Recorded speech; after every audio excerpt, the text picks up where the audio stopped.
Chapter 23 Pause and Confession. I woke up to the sound of some beeping device in my vicinity. I opened my eyes and tried to look around, taking in what presented itself to me. I was lying in a fowler's bed in one of the ICU sections, curtains barring any view of anything beyond. I tried to localize the source of the beeping. It was the multipara monitor attached to my finger, sounding my vital parameters and oxygen saturation. I stared hard and registered that the values were within normal limits. I sighed and turned my head back before turning it to the other side. What I saw made my clinical discrimination power decide that I was maybe hallucinating. I looked on. Kyra was sitting in the footstool very near my bed. A while later, I realized it was real.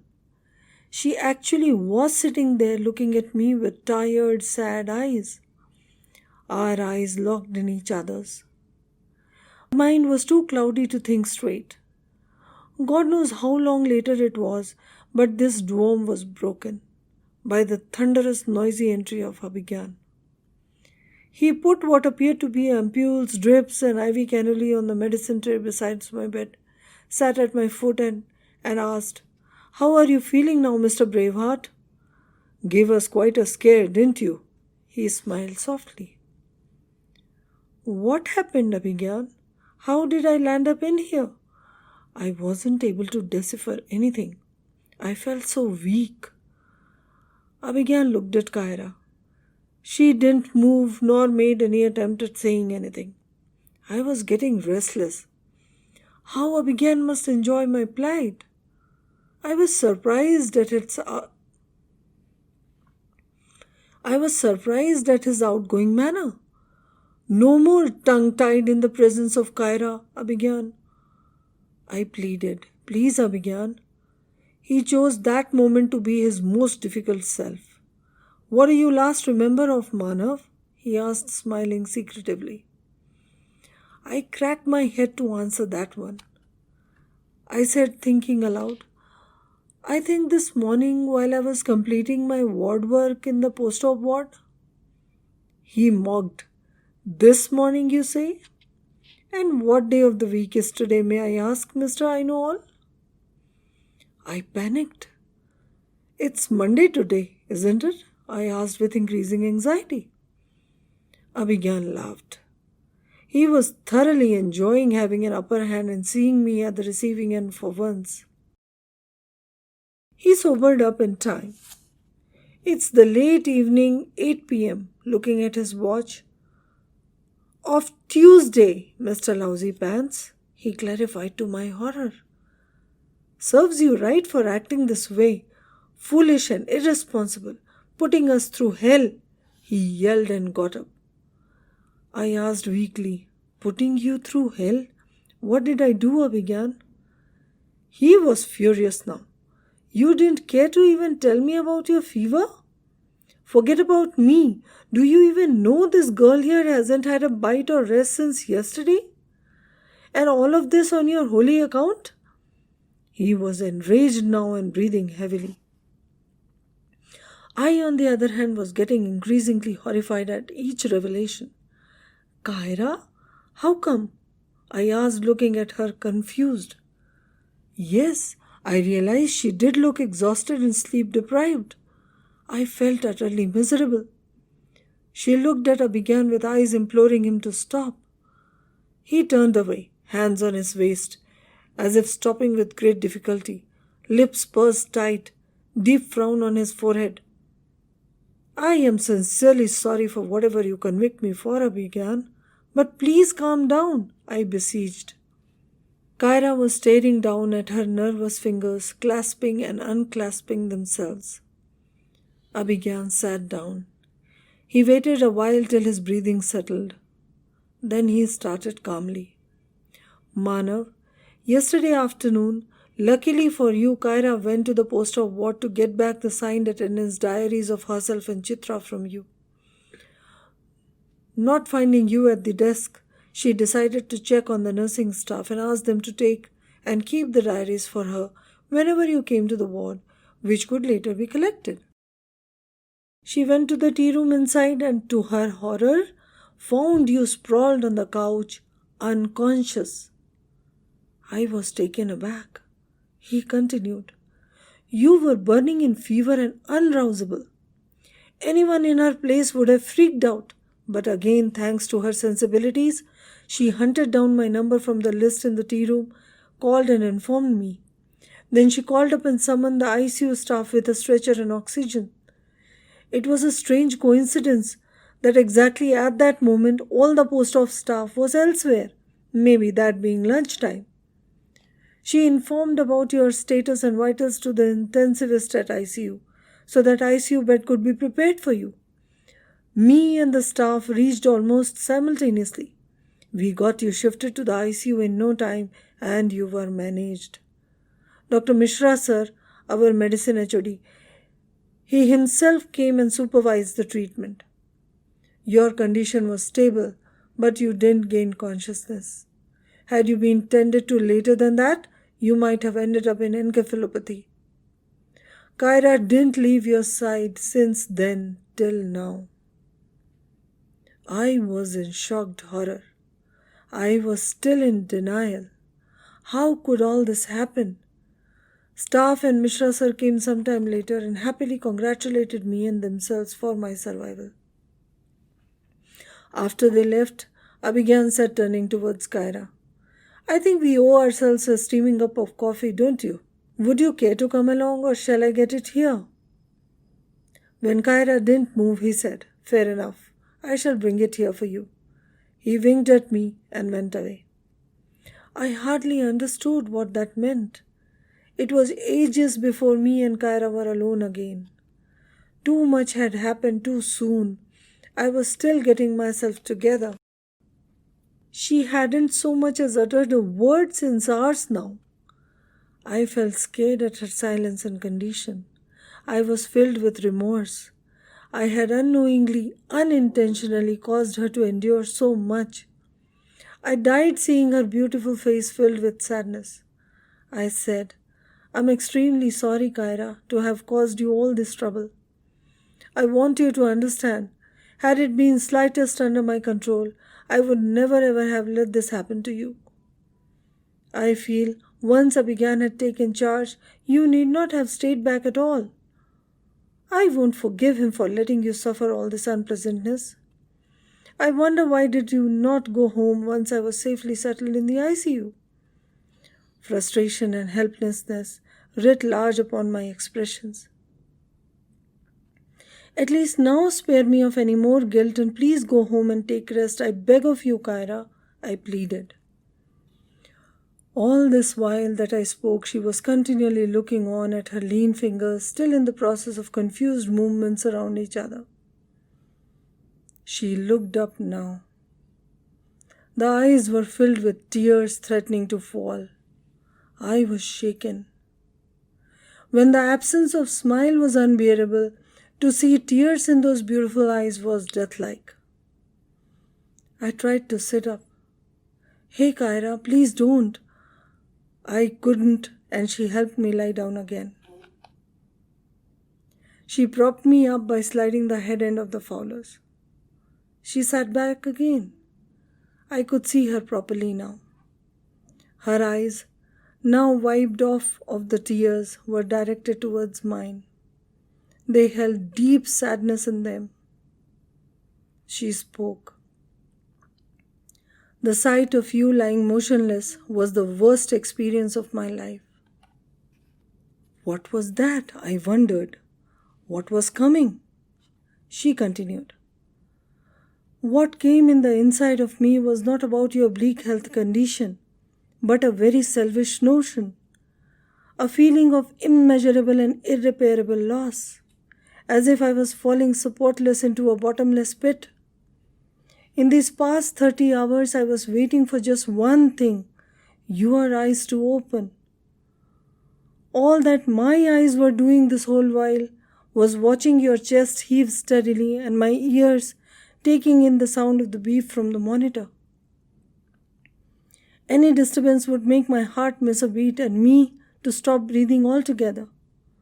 I was doing nothing except stand guard, all my arms and ammunition ready, lest your heart betrayed me. I wouldn't let it.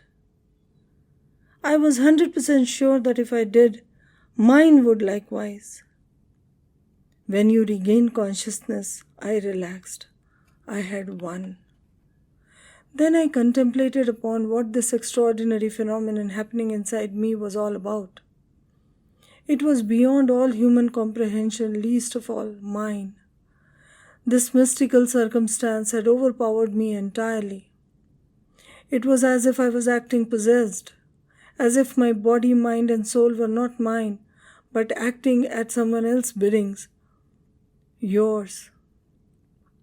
I can't afford to lose you, Manav. My survival is with you or not at all. Her eyes had welled up again. I was in trance, in an unfathomable surreal world, as if it was not us but our souls communicating. We sat there looking into each other's eyes. I moved my hand slowly, wiped off her tears that had just left base. I sighed. I smiled.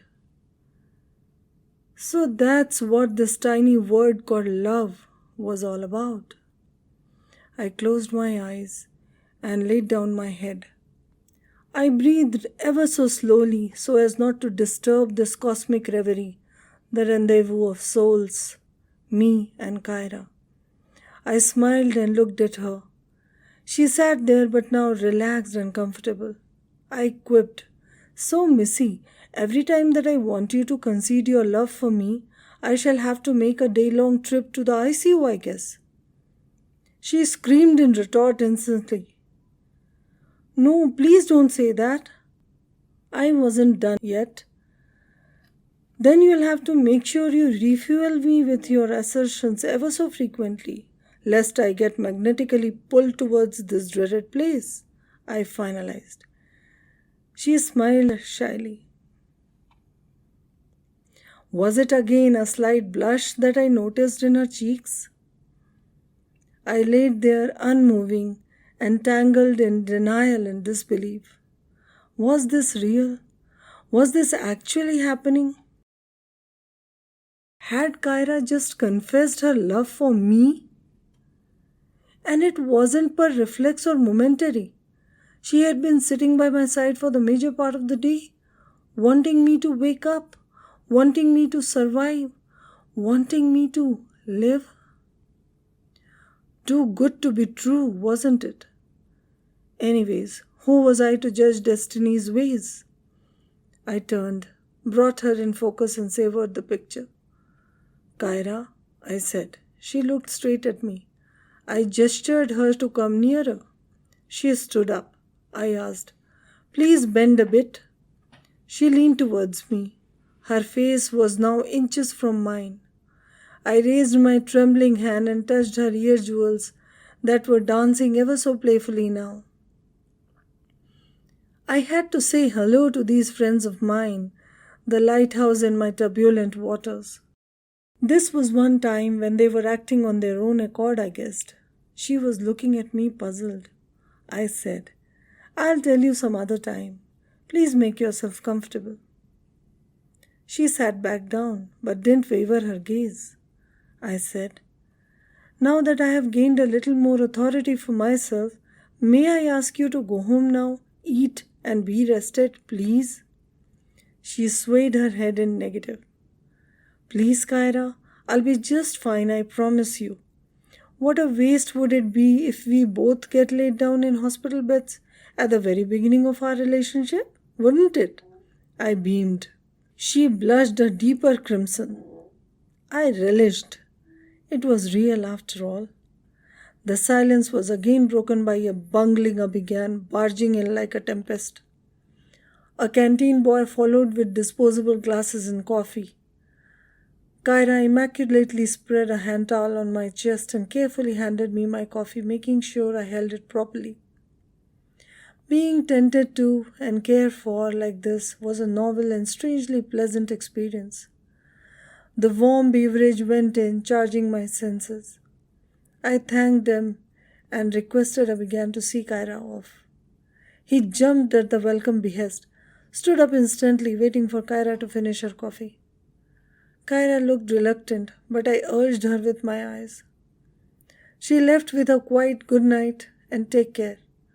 I replied, "See you tomorrow, Kyra," at which she turned, looked at me happily, and left.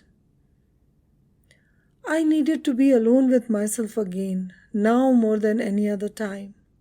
I laid comfortably on my back and let go. Relaxed each and every muscle of my body that I could. Closed my eyes and drifted into my own secluded self, walled completely from the influences of the outside world, where I could have a man-to-man dialogue with myself, unmasked and fearless, where my weaknesses wouldn't insult me nor my strengths boast pompously, barring my discrimination power, where I could let my thoughts go unreined, introspect freely, and take the right decisions. Today, it was celebration time here. Bright and colorful, happiness and rejoicing galore, every part of my being beamed in delight. Was paradise different? Or was it really right here inside of me? I didn't want to know. Kyra loved me. In my quest and uncertainty of having her in my life, I hadn't thought of anything beyond. Now I had to. She had chosen me to share her life. That had put enormous responsibility on my shoulders. My life wasn't my own anymore. I couldn't afford to be careless or reckless in any way now. What I would think or do would affect both our lives. I couldn't let her down. I could in no way let her regret her decision of choosing me over the rest of the world. She had taken me as what I am, with my pluses and minuses alike. I had to respect and never forget that. I had to make a life that she would be proud of in future. I had to work hard and smart. That would be my prime goal. Just then I was jerked out into the outer world without any warning. I found I began shaking me white-faced. He asked, shaking me vigorously as I looked at him, "Manav, are you all right?" "Yes, I very much am," I began. I replied, holding his hand. Poor thing, he was worried I might have again drifted into unconsciousness. He sat down beside my bed and sighed in relief. He said, "Would you care to tell me now what's going on?" "What are you talking about?" I asked. Abigail looked at me pointedly. "With Kyra, I mean. I sensed something serious going on between the two of you." What it was, I couldn't deduce. Had it been someone else, I wouldn't have asked. But it's her, so I want to know everything. He sat back with crossed legs, waiting for me to start. I related the whole incidents right from the faux pas with the Kelly's clamp in the OT till last night. Abigail heard it all with totally undivided attention. He stayed put quietly for some time before saying, "It must have been something grossly lacking on my part as a friend, Manav. That's why you didn't confide in me for anything and suffered alone all this while? Anyways, all's well that ends well. I am happy for you and for her as well. I wouldn't have tolerated a less worthy person getting near her. You know how I feel about Kyra." He sighed and patted my hand. It was a relief.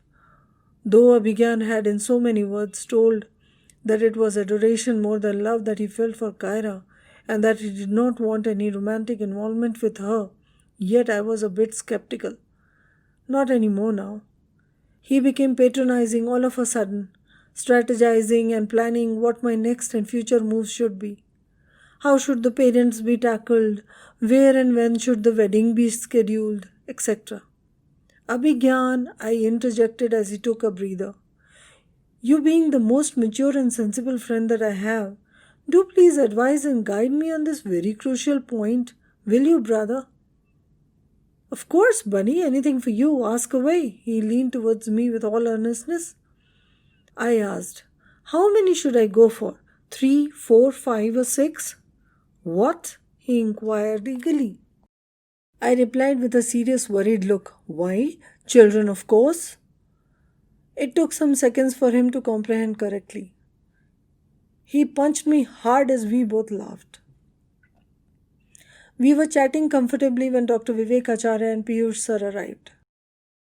After the usual pleasantries and updation about my status, reports, and medication, Piyush sir instructed the nursing staff that I could be shifted to the wards early next morning.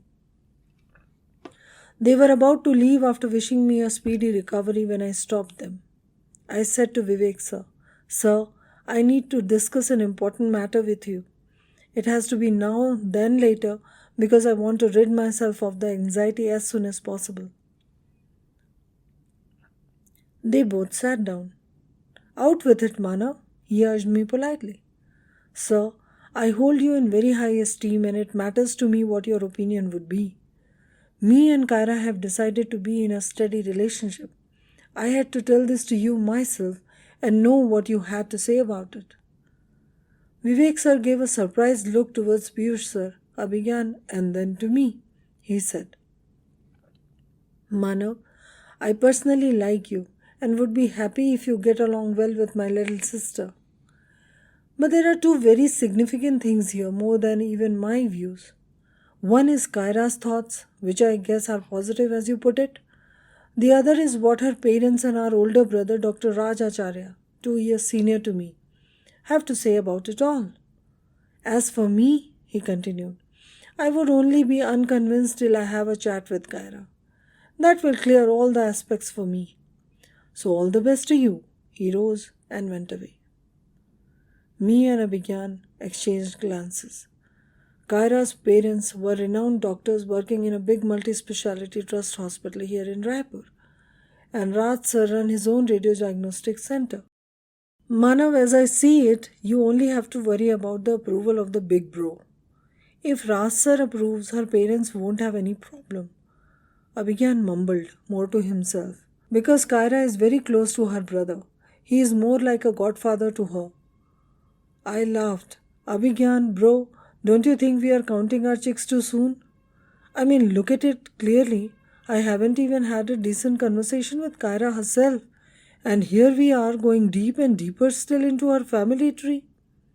Slow down, buddy. Let things mold themselves in time. For now, I think you should go and rest. He said, Okay, if you say so. I'm going now, but only for a couple of hours. I'll come early and we'll shift you comfortably to the private rooms. Good night. He left with a thumbs up. I slept soon after. It was a peaceful, dreamless slumber in ages for me.